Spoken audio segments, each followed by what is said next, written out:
Greetings, coming to you from Northern California, San Francisco Bay Area. My name is Quentin Wood. I'm the author of The Invisible University. This is a book that basically wrote itself out of necessity. How'd that come to be? Well, I had some teenagers gather in my living room. I have a teenage son, two teenage sons, and we started to talk. It was a lively discussion about just about everything.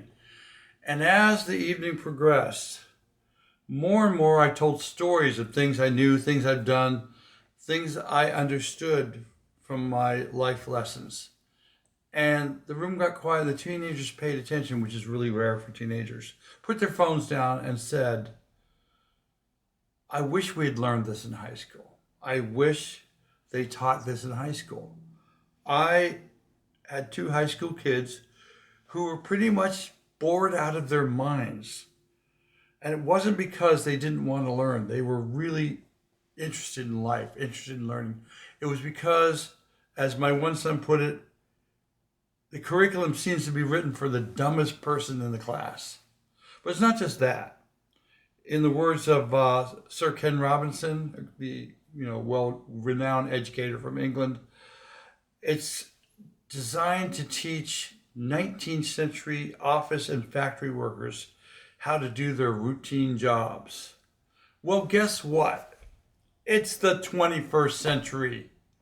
Welcome, everyone. Let's go beyond that model. Let's learn about the hidden agenda, the things they don't tell you, the things society doesn't tell you. In this book, I've written about 18 personal stories to collaborate the information that I'm giving in the book. These are personal stories, things I've done, things I've experienced, and things that I believe will help people understand that you can do it.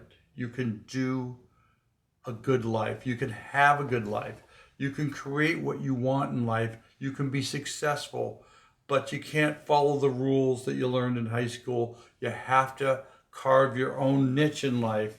And I try, in my most humble way, to offer many, many things that I've learned that could be helpful. The Invisible University, the title itself comes from a teacher that I had. I was taught philosophy by Professor Tom Hickey, chairman of the philosophy department of Maharishi International University. I studied primarily Eastern philosophy, but we covered everything. And Tom had a teacher named Marion. Marion had previously been involved in military espionage for the United States government. In other words, he knew things about how things work that normal people would never know.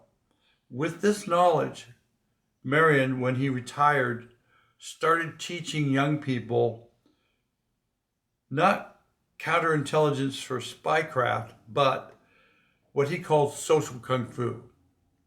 And his classes were called The Invisible University, so I borrowed that from him. And what Marion's basic focus is that in life you're presented with a narrative, a talking point from the news, from your parents, from society, from your teachers. And that talking point is only half the story, or maybe even less than half the story. That talking point is what's called the agenda. It's an agenda because it wants you to do something.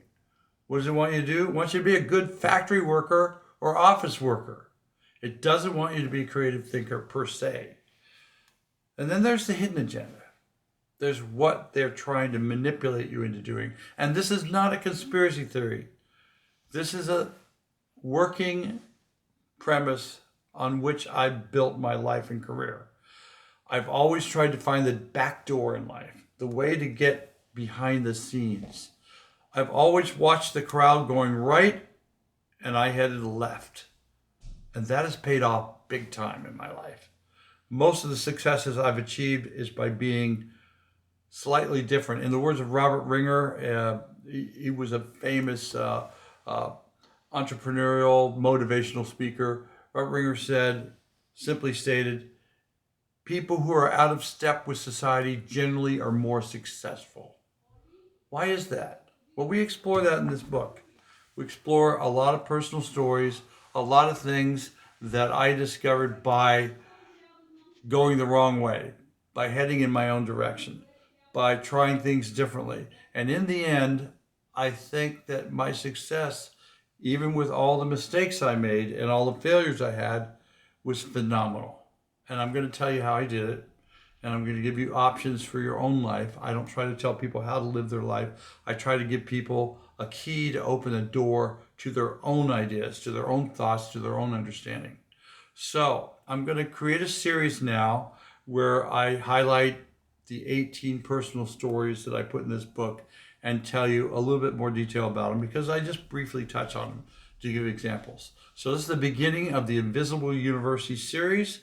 Please come back for part 1 through 18. I really want to give you some information that I think will be valuable and things that really helped me. And I've been phenomenally successful. I started 16 companies. I lived and worked internationally for 30 years. I worked in 26 countries, learned lots of languages, met lots of interesting people, had amazing adventures, and I touch on all that in here as part of the process of providing information that might be useful to you. So give it a try. Invisible University, it's on Amazon. Please come back and see what I want to show you in the next set. All right, good talking to you. Be well. Don't give up on your dreams.